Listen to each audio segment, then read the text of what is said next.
Shutters down, shops locked, streetlights switched off, streets deserted by evening. Pakistan is in trouble, with negligible foreign revenue trickling in, rising fuel bills, and no foreign assistance from its benefactors. Severe austerity measures have begun in Pakistan. Political uncertainty, global economic sanctions, and an upsurge in extremism and violence has led Pakistan towards an extraordinary financial crisis in recent years. The Islamic nation, which has been facing severe financial constraints, owing to the extreme dearth of foreign exchange, has been forced to take strict austerity measures amid strong resistance by Pakistani citizens.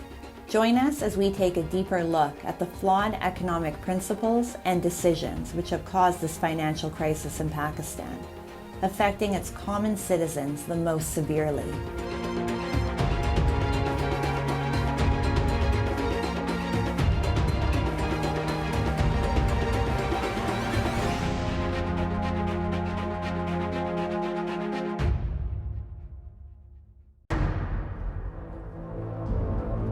Markets, restaurants, and wedding halls in Pakistan have been asked to shut their shops early.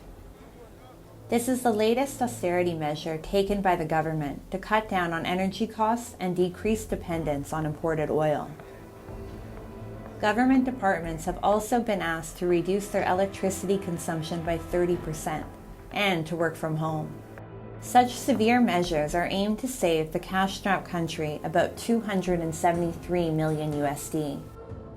Pakistan's foreign exchange reserves barely cover a month's worth of imports, most of which are already accounted for by energy purchases from abroad, with funds expected under an IMF program having been delayed. However, traders and shopkeepers have refused to comply with the government's orders, saying that their businesses would be ruined.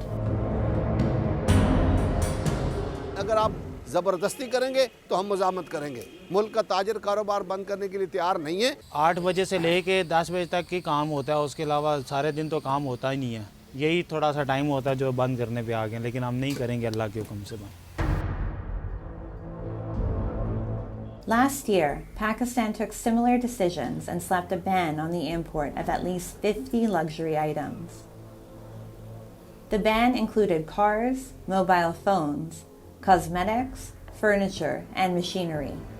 The Federal Minister for Planning, Ahsan Iqbal, even urged the public to drink fewer cups of tea, as Pakistan spends a large amount of foreign exchange on tea imports.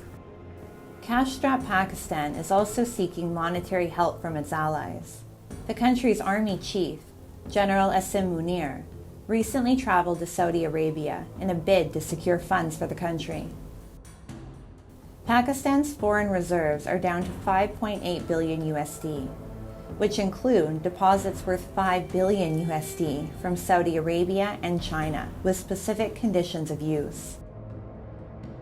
A nation of 220 million people, Pakistan is hard-pressed to meet its external financing needs of over 30 billion USD until June of 2023, including debt repayments and energy imports.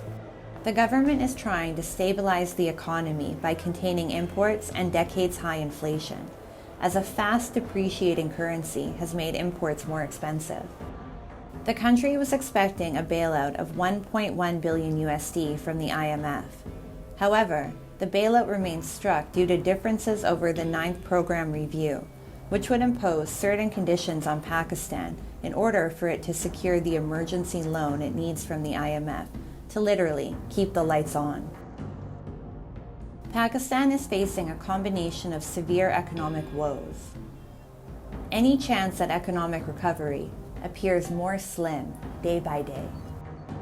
Pakistan recently received some reprieve when approximately 40 countries and private entities pledged over 9 billion USD at a conference organized by the country in collaboration with the United Nations in Geneva. Earlier, the United Nations Secretary General, Antonio Guterres, had called for 16 billion USD in assistance in order to help rebuild Pakistan, still reeling from the trail of destruction left by the unprecedented floods last year. rebuilding Pakistan in a resilient way will run in excess of $16 billion US, and far more will be needed in the longer term. And this includes not only flood recovery and rehabilitation efforts, but also initiatives to address daunting social, environmental, and economic challenges.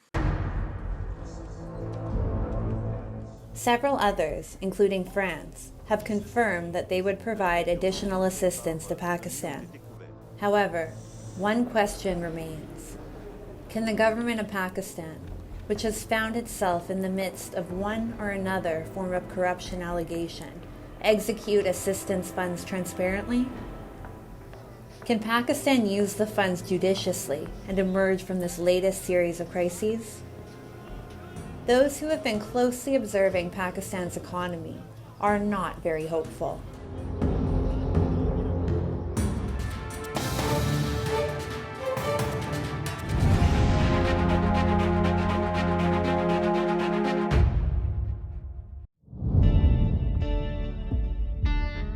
The pneumonia ward of Indira Gandhi Children's Hospital in Kabul is full of sick infants, suffering from lung infections and other respiratory diseases. Children lay on a single bed with their concerned parents and some overworked hospital staff keeping an eye on them. The worried mothers of these children could be seen holding tiny oxygen masks to infants' faces. 22-year-old Mariam is among them. پیش دکتر بردمش سینه و بغل بود 2 بار طفل بردمش شربت دادش جور نشد بار سوم گفت بستر میشه وضعیتش خراب است زیاد سینه‌اش زیق گرفته بود باز بسترش کرد دیگه و 1,500 نقصهش میشد 500 پیش گرفتیم دیگهش مانده متوقعش نمیشه خریدیم. Malnutrition and pollution have caused a massive increase in the number of children suffering from pneumonia.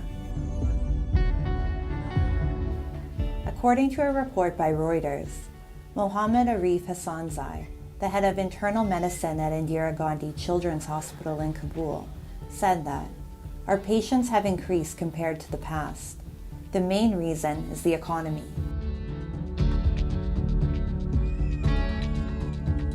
Low-income families, ever the more common, are forced to use low-quality coal to warm their homes.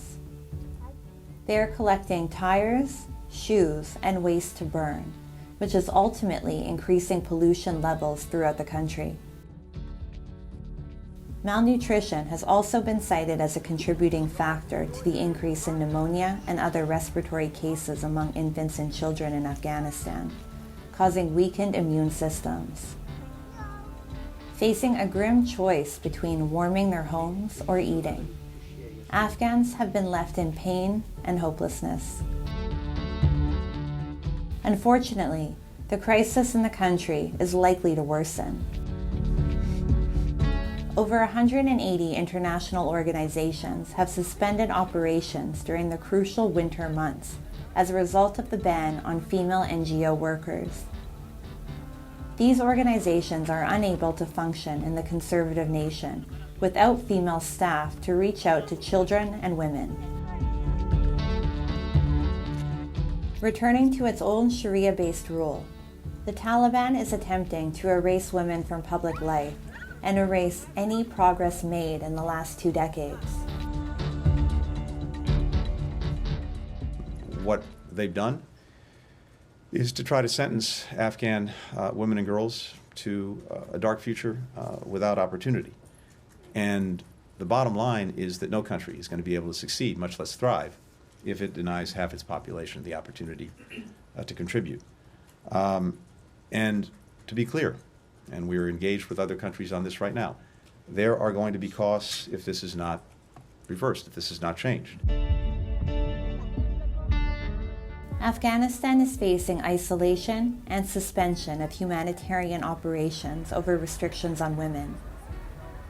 The country is in a deep state of crisis.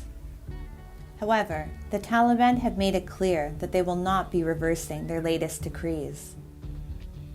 Despite repeated multilateral and bilateral discussions, little progress has been made since the Taliban takeover in August of 2021. So far, 2023 appears full of disappointment and sadness for Afghanistan's most disenfranchised. With each day bringing a new blow, the future appears hopeless and bleak.